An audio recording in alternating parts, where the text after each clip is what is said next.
and I pummeled this kid until the recess monitor pulled me off of him.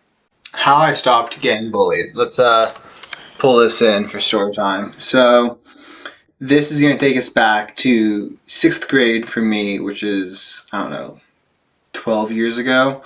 And during this time, like, I grew up, I was never the most popular kid in school. I had a speech impediment when I was younger, had massive hearing aches all the way up until the age of like 5 years old. And due to those hearing aches, I didn't learn how to speak English properly. I literally didn't say anything that sounded like a word till I was like 7 years old. And then people could barely understand a single thing that I said. And I was in speech ed and all these things for years, all through elementary school.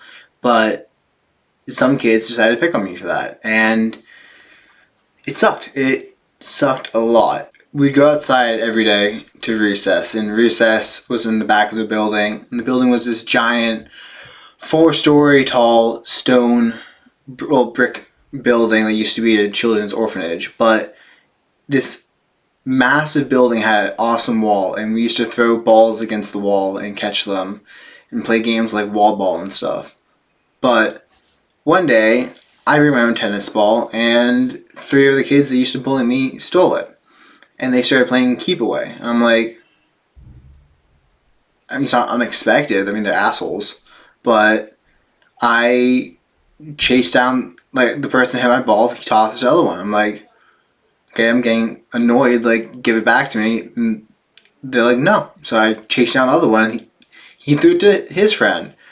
And I'm figuring, like, okay, this is going to go on forever. Let's just, how do I end this? So I'm like, well, I don't even care about the ball anymore. I'm just pissed off. And I want to hurt them. Like, I want to get back at them. I want to show them that they can't just be assholes to me without consequences. So I chase down the third guy, and he throws the ball to his friend, expecting me to turn around and go chase that. I'm like, no. I just bulldozed him over, grabbed him and tackled him to the ground, and I sat on his chest and I just started punching him in the face. And it was one of the most liberating and happiest moments of my life, because there was a release from the fear I had towards them and the hatred I had towards them that had been building up over the past 2 or 3 years of having to deal with them every single day in school. The rest of them just looked at me with shock, and I pummeled this kid until the recess monitor pulled me off of him. And did I get in trouble for this? Hell no. Because you know what?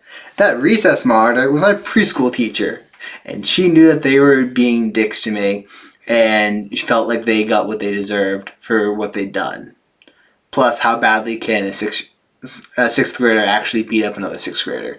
Not too badly, at least only with their fists. So that ended it for me. I went and the recess monitor pulled me off of him, took me inside. I was like, my adrenaline was through the roof. I was hyperventilating or something. And she just took me for a walk around the building to calm down and then sent me back to class. And I don't even know what happened to the kid. I think he might have went to the nurse's office or something, but I never got bullied by them again. They literally left me alone because I made it clear to them that if they wanted to bully me, I was going to beat the crap out of them. No, and the thing is, I was willing to beat the crap out of them regardless of how badly they beat me back. Because that's a lot of things people don't understand. Is like, they're going to find someone easier to bully. And if you can make it so it's a not easy thing to bully you, most people will switch off. Now, granted, you can't exactly always use physical violence, but as a kid, pummeling them with your fist is one of the best ways I've found. And some people will be like, at least there's a show called Burn Notice, and in it, he recommends beating up the leader of the group. In prison, they're like, oh, go beat up the leader. It's not really the same thing. I mean, you can beat up the leader, or you can just beat up any of them.